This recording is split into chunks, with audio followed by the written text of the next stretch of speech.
So, if you've spent any amount of time trying to find something to watch online lately, you've probably noticed just how fragmented the whole experience has become. One movie might be available on one platform, another show is somewhere else entirely. And before you know it, you've got dozens of tabs open just trying to figure out where something is actually available. Honestly, it can get frustrating pretty quickly. You search for a title, click a result, and end up in a website that doesn't even have the movie you're looking for. Try another one and repeat the whole process. Sometimes finding something to watch ends up taking longer than actually watching it. Just recently, I came across a platform called Capybaba, and after spending some time with it, I realized it's approaching the problem a little differently. Now, one thing that's important to understand right away is that Capybaba isn't trying to replace a traditional search engine like Google. You're not going there to search for today's news, directions, or recipes. Instead, it's built specifically around helping people discover movies, TV shows, and the like. And depending on where you use it, the experience is actually a lot different. The website functions more like a dedicated media search browser. You search for the title you're looking for, and Capybaba gathers results from different sources before directing you to a third-party website where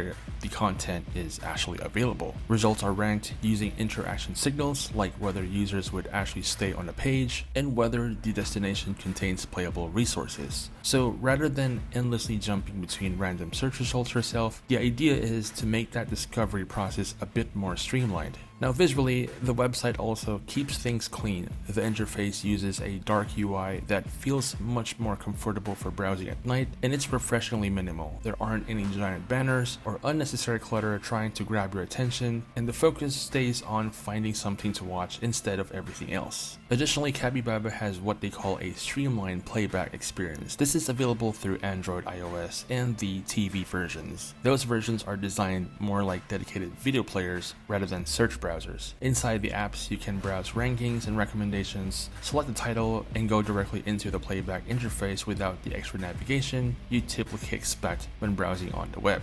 That's really where Capybaba shifts from being a discovery tool into a viewing experience. The player itself includes several features that frequent streamers would probably appreciate. You have controls for adjusting video quality, subtitle support, playback speed controls, and navigation that's designed to make moving through episodes and seasons much more convenient. Now, if you're someone who watches a lot of international content, those are the kinds of features that can genuinely make everyday viewing more enjoyable. Another thing I like is that Capybaba isn't limited to a single device. Of course, it's worth remembering what Capybaba is and what it isn't. It isn't trying to become another all-purpose web browser to replace your everyday search engine. Its focus is more niche than that. The goal is to make discovering video content easier on the web while providing a more streamlined playback experience through its mobile and TV applications. If that sounds like something you'd be looking for, it might be worth checking out. The web versions give you a straightforward way to search for movies and shows across multiple sources, while Android, iOS, and TV apps are designed for integrated playback experience. For your convenience, I'll be dropping the links in the description on where you can download the said applications depending on the platform. And of course, at the end of the day, anything that helps reduce the time spent searching and gets you watching your content faster